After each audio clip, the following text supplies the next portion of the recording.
안녕하세요. 사랑하는 성도님, 사랑의 주님이 우리와 함께 하십니다. 우리와 함께 하시는 주님을 찬양합니다. 기도합시다. 주님, 감사합니다. 오늘도 주님의 은혜로 복된 하루를 시작합니다. 우리의 삶이 어떤 환경에 처해 있든 또 무슨 일을 만나든 주님의 사랑 안에 있음을 기억하면서 하루하루 믿음으로 승리하기 원합니다. 오늘도 주님의 말씀으로 저희를 깨우쳐 주시고 저희의 삶이 온전히 말씀 위에 든든히 세워져서 하나님의 뜻을 알고 또 뜻을 이루어가는 거룩하고 아름다운 지혜의 삶이 되게 하여 주시옵소서. 예수님 이름으로 기도합니다. 아멘. 오늘 말씀은 열왕기상 12장 12절에서 24절입니다. 3일 만에 여로보암과 모든 백성이 르호보암에게 나왔으니 이는 왕이 명령하여 이르기를 3일 만에 내게로 다시 오라 하였습니다. 왕이 포악한 말로 백성에게 대답할세 노인의 자문을 버리고 어린 사람들의 자문을 따라 그들에게 말하여 이르되 내 아버지는 너희의 멍에를 무겁게 하였으나 나는 너희의 멍에를 더욱 무겁게 할지라. 내 아버지는 채찍으로 너희를 징계하였으나 나는 전갈 채찍으로 너희를 징치하리라 하니라. 왕이 이같이 백성의 말을 듣지 아니하였으니 이 일은 여호와께로 말미암아 난 것이라. 여호와께서 전에 실로 사람 아히야로 느밧의 아들 여로보암에게 하신 말씀을 이루게 하려 하심이더라. 온 이스라엘이 자기들의 말을 왕이 듣지 아니함을 보고 왕에게 대답하여 이르되 우리가 다윗과 무슨 관계가 있느냐? 이새의 아들에게서 받을 유산이 없도다. 이스라엘아 너희의 장막으로 돌아가라. 다윗이여 이제 너는 내 집이나 돌아보라 하고 이스라엘이 그 장막으로 돌아가니라. 그러나 유다 성읍들에 사는 이스라엘 자손에게는 르호보암이 그들의 왕이 되었더라. 르호보암 왕이 역군의 감독 아도람을 보냈더니 온 이스라엘이 그를 돌로 쳐 죽인지라. 르호보암 왕이 급히 수레에 올라 예루살렘으로 도망하였더라. 이에 이스라엘이 다윗의 집을 배반하여 오늘까지 이르렀더라. 온 이스라엘이 여로보암이 왔다 함을 듣고 사람을 보내 그를 공회로 청하여 온 이스라엘의 왕으로 삼았으니 유다 지파 외에는 다윗의 집을 따르는 자가 없으니라. 르호보암이 예루살렘에 이르러 유다 온 족속과 베냐민 지파를 모으니 택한 용사가 18만 명이라. 이스라엘 족속과 싸워 나라를 회복하여 솔로몬의 아들 르호보암에게 돌리려 하더니 하나님의 말씀이 하나님의 사람 스마야에게 임하여 이르시되 솔로몬의 아들 유다 왕 르호보암과 유다와 베냐민 온 족속과 또 그 남은 백성에게 말하여 이르기를 여호와의 말씀이 너희는 올라가지 말라. 너희 형제 이스라엘 자손과 싸우지 말고 각기 집으로 돌아가라. 이 일이 나로 말미암아 난 것이라 하셨다 하라 하신지라. 그들이 여호와의 말씀을 듣고 그 말씀을 따라 돌아갔더라. 아멘. 자, 르호보암에게 와서 그들의 무엇을 원하는지 어제 그 본문에 보면 12장 4절 이하에 보면 이제 선대왕 솔로몬은 우리에게 모든 것들을 무겁게 하였다. 실제로 강제 노역과 또 세금 부과 등으로 굉장히 힘든 그러한 백성들의 삶이었습니다. 그래서 이러한 무거운 멍에를 가볍게 해달라 요청했죠. 그때 이제 르호보암은 3일 후에 다시 와라. 그렇게 하고서 두 부류의 사람들을 만났죠. 하나는 원로들을 만나서 어떻게 하면 좋겠어. 그래서 그들은 가볍게 해줘야 한다. 아버지 때처럼 그렇게 백성들을 무겁게 또 강제노예에게 동원하고 무겁게 하지 말고 가볍게 해줘라. 반면에 르호보암은 자기와 비슷한 젊은 그러한 동료들을 불렀어요. 그래서 그들에게 어떻게 하면 좋겠느냐. 그래서 그들은 오히려 반대로 아버지보다 더 무겁게 해야 한다. 이렇게 얘기해 줬죠. 우리가 그냥 일반적 상식으로 생각해 봐도 이 중에 어떤 말을 따라야 할지는 분명하잖아요. 그런데 르호보암은 전혀 상식적이지 못했습니다. 왜냐하면 그는 자기 속에 자기 생각과 자기 의의가 가득했기 때문이에요. 내가 왕인데 그리고 내 생각에는 이게 옳은데 감히 무슨 말이야 라는 거죠. 그리고 그는 비록 조언을 구했지만 자기 뜻에 맞는, 자기 구미에 맞는 것을 택하는, 그러니까 이것은 진정으로 조언을 구한 것이 아니었어요. 자, 3일이 되자 여로보암과 다른 지도자들이 이제 이 르호보암을 찾아왔습니다. 그러자 왕이 그들에게 대답합니다. 13절에 보니까 포악한 말로 대답하였다고 되어 있어요. 이 왕의 말이 아주 거칠고 폭력적입니다. 폭압적입니다. 강압적이에요. 뭐라고 합니까? 내 아버지는 너희 멍에를 무겁게 하였지만 나는 너희 멍에를 더 무겁게 하겠다. 아버지는 채찍으로 너희를 징계했지만 나는 전갈 채찍으로 너희를 징계하겠다. 아니 이거 젊은 그 신하들이 해준 말 똑같이 그대로 말해주고 있어요. 그러니까 르호보암은 이 말이 자기 마음에 들었던 거예요. 이 말이 자기 마음에 들었어요. 야, 그래 내가 이제 아버지의 뒤를 이어서 왕이 됐는데 내가 가진 힘이 대단하다. 자기는 그 권력의 오만함에 빠져 있었던 거죠. 이렇게 하자 어떻게 됩니까? 백성들이 이렇게 해서 백성들의 말을 듣지 않으니까 결국 실로 사람 아히야로 느밧의 아들 여로보암에게 하셨던 말씀 그대로 이루어진 셈이다. 그렇죠. 우리는 앞에 이제 11장에서 봤어요. 이 선지자 아히야가 여로보암에게 와서 이제 옷을 찢으면서 12조각 내고 했던 거 기억이 나죠. 그렇게 예언자를 통해 보여주셨던 그대로 이루어지게 하셨다는 겁니다. 자, 이렇게 되니까 이제 여로보암과 함께 왔던 신하들이 야, 이 왕이 우리 말을 도무지 못 알아듣네. 그리고서는 어떻게 합니까? 우리가 다윗과 무슨 관계가 있느냐? 다윗 왕조. 지금 이 르호보암은 다윗 왕조죠. 솔로몬 아들이니까. 이게 무슨 다윗 왕조가 우리가 무슨 상관이야? 여기서 관계라는 말은 우리가 받을 몫이 어디 있느냐? 우리가 받을 그러한 그 뒤에는 유산이라는 말이 나오는데 그것과 거의 비슷한 뜻이에요. 우리가 받을 유산 없다. 다윗의 이 가문, 다윗의 이 왕가, 이 르호보암 아래에 있어서 우리가 유익함을 얻을 게 하나도 없다라는 겁니다. 그러니 이스라엘아 너희 장막으로 돌아가라. 이제 다 돌아가자는 거예요. 그러면서 다윗이여 이제 너는 내 집이나 돌아보라. 다윗이여 이제 너는 내 집이나 돌아. 르호보암에게 한 말이죠. 내 집이나 돌아봐라. 그래서 내 집은 뭐예요? 유다 지파죠. 유다 지파의 다윗이 전체 왕이 되었지만 다른 지파들과의 통합을 이뤄내지 못한 겁니다. 이 르호보암의 실패죠.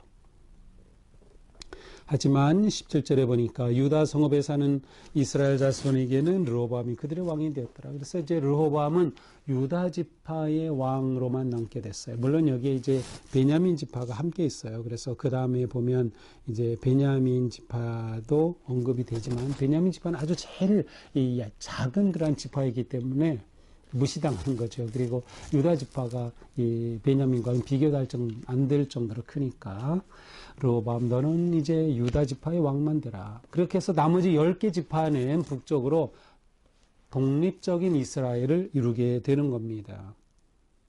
이렇게 되자 르호보암이 깜짝 놀랐겠죠. 오호, 내 생각에는 이렇게까지 될 줄 몰랐는데 깜짝 놀라가지고 어떻게 합니까? 역군의 감독 아도람을 보냈어요. 아도람, 아도니람이라고도 나왔었죠. 이 아도람을 보냈어요. 역군의 감독 뭐예요? 강제 노역을 총관리하고 감독하는 사람. 아니 그렇게 백성들에게 어떤 노동을 하도록 그런 고역을 부과하고 그들을 징집하고 했던 그 사람. 아니 이것 때문에 지금 문제가 생긴 건데 아니 그 사람을 보내는 겁니다. 그래서 르호보암이 이 아도니람이랑 같이 바로 이 여로보암이 있는 곳으로 가서 르호보암은 가까이 가지는 않고 이제 이 여로보암을 대신처럼 이제 외교관 사절처럼 보냈던 거죠. 그런데 무슨 일이 일어났어요? 이스라엘 사람들이 그를 돌로 쳐 죽였습니다. 아도니람을 돌로 쳐 죽였어요. 그러자 이 르호보암이 깜짝 놀래가지고 어떻게 합니까? 급히 수레에 올라타고 예루살렘으로 되돌아오고 말았습니다. 자, 이렇게 두 나라가 나뉘어진 겁니다. 이제 두 나라는 분열되었어요. 그래서 이때부터 분열왕국이라고 부릅니다. 예, 분열왕국은 북이스라엘과 남유다로 나뉘어요. 그래서 이제부터 성경에서 이스라엘 하면 그것은 북쪽 이스라엘을 가리키는 겁니다. 남쪽 나라는 유다라고 부릅니다. 마치 우리나라가 지금 남북으로 나뉜 것처럼 이스라엘이 남북으로 분열되고 말았습니다. 르호보암의 그러한 반응으로 인해서 협상의 여지가 아예 없어진 셈이죠. 자, 이렇게 됐는데 이거로 끝났으면 좋을 텐데 르호보암이 아무리 생각해봐도 화가 나거든요. 아니, 이 온 나라의 왕으로 자기가 등극을 했는데 저 여로보암과 그 북쪽 지파의 대표들이 자기를 버리고 가서 따로 자기들이 왕이 되고 나라를 세운 겁니다. 그러자 21절에 보니까 이 르호보암이 유다 족속과 베냐민 지파를 모아서 군사 18만 명을 모았습니다. 그래서 이제 이스라엘과 싸우겠다. 이제 북을 말하는 거죠. 이스라엘 싸워 나라를 회복하여 솔로몬의 아들 르호보암에게 자기에게 돌리려고 하였어요. 그런데 하나님께서 막으시는 겁니다. 22절에 보니까 스마야라고 하는 예언자가 나서서 말합니다. 뭐라고 합니까? 24절 너희는 올라가지 말라. 너희는 올라가지 말라. 이것은 다 나로 말미암았다. 여호와로 말미암은 것이다. 그러니 너 올라가지 마. 이것은 하나님께서 허락하신 일이다. 그래서 다행히 르호보암이 올라가질 않았어요. 올라갔더라면 피비린내 나는 전쟁이 일어났을 텐데 일어나지 않았죠. 그래서 르호보암이 여호와의 말씀을 듣고 그 말씀을 따라 전쟁하려고 갔다가 돌아오고 말았습니다. 자, 이것이 오늘의 말씀이죠. 자, 오늘 말씀을 보면서 이스라엘이 분열되는 과정을 짧게 우리는 보았습니다. 르호보암이 왕이 되어서 이 나라를 통합적으로 이끌어가지 못했어요. 이게 이렇게 높은 자리에 오르면 다 그런 것 같아요. 뭐 선거할 때 보면 다 뭐 국민을 위해 뭐 국민을 섬기고 어쩌고 하는 것 같은데 다 자리에 오르고 나면 진짜 국민 화합과 통합, 국민을 위해서 하는 것을 찾아보기가 쉽지 않아요. 이 르호보암이 그 꼴이 된 것이죠. 리더십이 이렇게 중요합니다. 왕이 이렇게 잘못되니까 나라가 쪼개지고 말았어요. 리더십이 이렇게 중요하다. 그러면 진정한 리더십은 무엇일까? 진정한 리더십. 자, 그것은 먼저 오늘 말씀을 보니까 섬김의 리더십이 중요합니다. 왕은 섬기는 자리에 있는 겁니다. 백성들을 섬기는 거예요. 백성들이 잘 되도록, 백성들이 평안하도록, 나라가 평강하도록, 그리고 나라가 부유하도록 그렇게 하는 것이 진짜 왕이죠. 그렇게 섬겨야 되는 겁니다. 기독교적 아니면 성경적 리더십의 핵심은 섬김입니다. 예수님을 우리는 주님이라고 하죠. 주님이 우리를 섬기셨잖아요. 어느 정도로 십자가에서 목숨을 내놓기까지 우리를 섬기셨어요. 우리는 그것을 따라야 하는 거죠. 진정한 리더십은 섬김의 리더십이에요. 그런데 르호보암은 그렇게 되지 못했죠. 왜 섬김의 리더십이에요? 진짜 왕은 하나님이시니까.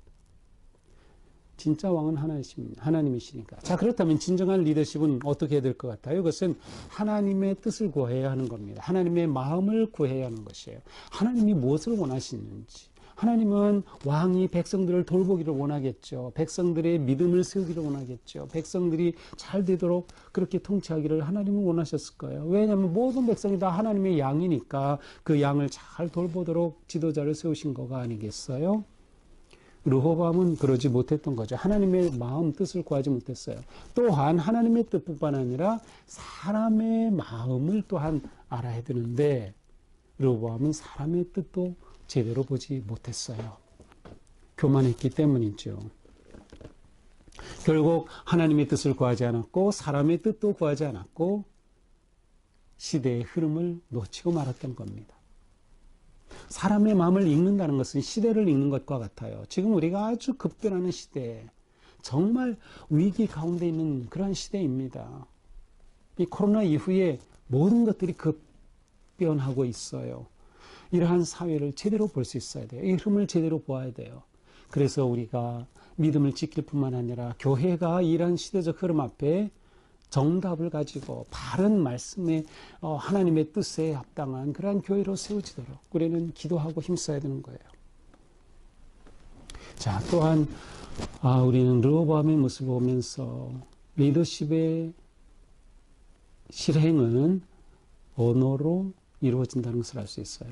또 다른 말로 말하면 소통의 문제예요. 르호보암 백성과 소통을 할 줄 몰랐어요. 소통이 되질 않았어요. 말이 통하지 않은 거죠. 그리고 그가 하는 말은 아주 강압적이고 폭력적인 그러한 말밖에 몰랐어요. 배려하고 부드럽게 관용하고 품어주는 그러한 말을 할 줄 몰랐던 거죠. 우리는 더욱 소통과 경청과 배려의 마음으로 그렇게 살아갈 때 우리의 언어는 그처럼 세우고 살리는 생명의 언어가 될 것입니다. 오늘 우리 나의 리더십, 나의 개인의 리더십 어떻게 세워가겠습니까? 나는 성도로서, 그리스도인으로서 어떻게 세워갈까요? 또한 우리가 부모라면 가정의 리더십을 어떻게 세워갈까요? 직장에서, 교회에서, 사역자로서 어디서든지 우리는 어떤 리더십을 발휘할까 생각하면서 하나님의 뜻을 구하고 하나님이 기뻐하실 그러한 아름답고 선한 섬김의 리더로 승리하는 그러한 우리 모두가 되기를 축복합니다. 기도합시다. 주님, 르호보암은 하나님의 뜻을 구하지 않았고 자기의 권력에 심취하고 교만에 빠져서 좋은 조언도 분별할 줄 몰랐습니다. 결국 그로 인하여서 나라는 분열되고 말았습니다. 주님, 오늘을 살아가는 저희의 삶이 하나님 은혜 안에서 바른 리더십, 섬김과 배려와 소통과 진정한 사랑의 리더십으로 살아갈 수 있도록 인도하여 주시옵소서. 예수님 이름으로 기도합니다. 아멘. 네, 오늘도 주님의 사랑 안에서 우리가 좀 더 아름답고 또 온화하고 섬기는 그런 삶이 될 수 있기를 바랍니다. 사랑합니다.